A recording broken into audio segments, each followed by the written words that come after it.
नमस्कार, स्वागत है आपका सिनेमा हंट में। कोरोना वायरस को लेकर भारत समेत पूरी दुनिया में हाहाकार मचा है।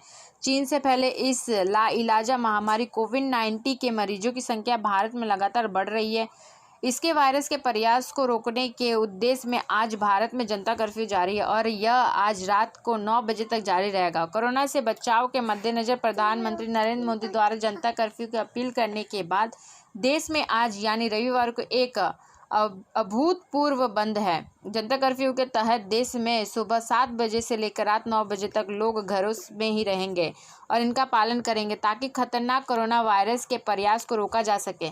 जनता कर्फ्यू के तहत लोगों से अपील है कि वे किसी स्वच्छता से कोरोना वायरस के प्रयास को रोकने के लिए घरों में ही रहे, जबकि दिन सार्वजनिक परिवहन सेवाएं निलंबित कर दी जाएगी या इसमें कमी कर दी जाएगी और आवश्यक वस्तुओं से जुड़ी दुकानों के अलावा अन्य सभी बाजार और दुकानें बंद रहेंगी। पीएम मोदी की अपील के बाद मुख्यमंत्री और अन्य नेताओं ने पार्टी लाइनों से ऊपर उठते हुए लोगों से सुबह 7 बजे से 9 बजे तक जनता कर्फ्यू का पालन करने का आग्रह किया। बता दें कि संक्रमण की श्रृंखला को तोड़ने के लिए सामाजिक मेलजोल से दूरी बनाना जरूरी है, क्योंकि कोरोना के मामले बढ़ गए हैं। भारत में कोरोना वायरस से संक्रमित मरीज की संख्या बढ़कर 370 हो गई है।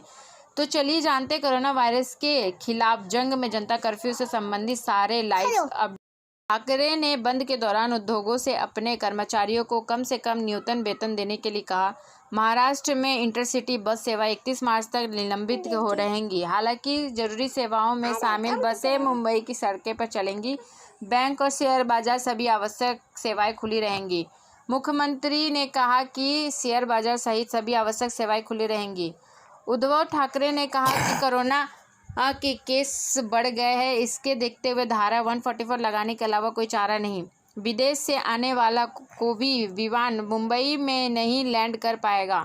कल सुबह तक चलेगा जनता कर्फ्यू। तमिलनाडु सरकार ने जनता कर्फ्यू की मियाद सोमवार सुबह 5 बजे तक बढ़ाई। कर्नाटक के 6 जिलों में लॉकडाउन का ऐलान। चंडीगढ़ में कोरोना वायरस का 6वां पॉजिटिव मामला सामने आने के बाद केंद्र शासित प्रदेश प्रशासन के संक्रमण को फैलने से रोकने के लिए सार्वजनिक परिवहन पर रोक लगाने समेत 31 मार्च तक बंद करने के रविवार को आदेश जारी दिए। नागरिक उड्डयन मंत्री हरदीप ने मुख्यमंत्री नीतीश कुमार ने की बात बिहार आने वाली सभी उड़ानों को स्थगित करने का सुझाव। कोरोना वायरस से लेकर महाराष्ट्र सरकार ने लोगों से जनता कर्फ्यू को सोमवार सुबह तक जारी रखने की अपील की। मुख्यमंत्री उद्धव ठाकरे ने कहा कि मेरे पास महाराष्ट्र में धारा 144 लगाने के अलावा कोई विकल्प नहीं बचा है। मुंबई में भारत के बाहर के किसी भी फ्लाइट को नहीं उतरने दिया जाएगा। पंजाब सरकार ने कोरोना वायरस के खतरे के मद्देनजर रविवार को पूरे राज्य में 31 मार्च तक बंद लॉकडाउन लागू करने का फैसला किया।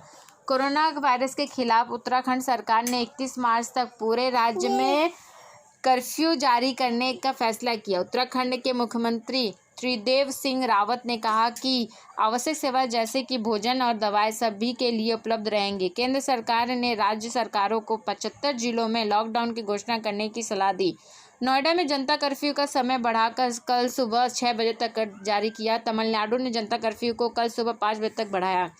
कश्मीर में जनता कर्फ्यू के चलते कर्फ्यू जैसी पाबंदियां लगाई। प्रधानमंत्री नरेंद्र मोदी की जनता कर्फ्यू की अपील के मद्देनजर रविवार को कश्मीर में लोगों की आवाजाही तथा उनके एकत्र होने पर कर्फ्यू जैसे पाबंदियां लागू कर दी गई। घाटी में कोरोना वायरस को फैलने से रोकने के लिए एक तरह से बंद के हालात का लगातार चौथा दिन केवल सरकारी और आवश्यक सेवाओं के कर्मचारियों को पहचान संबंधी पत्र दिखाने के बाद और आपात मामलों में ही लोगों को अब आवाजाही की अनुमति है। दिल्ली की सड़कों में जनता कर्फ्यू की वजह से सुनसान दिखाई दे रही है। दिल्ली में भी जनता कर्फ्यू का जबरदस्त असर दिखा। कोरोना वायरस खतरे को देखते हुए दिल्ली वालों ने घर से बाहर निकलना मुनासिब नहीं समझा और पीएम मोदी की अपील पर अमल किया।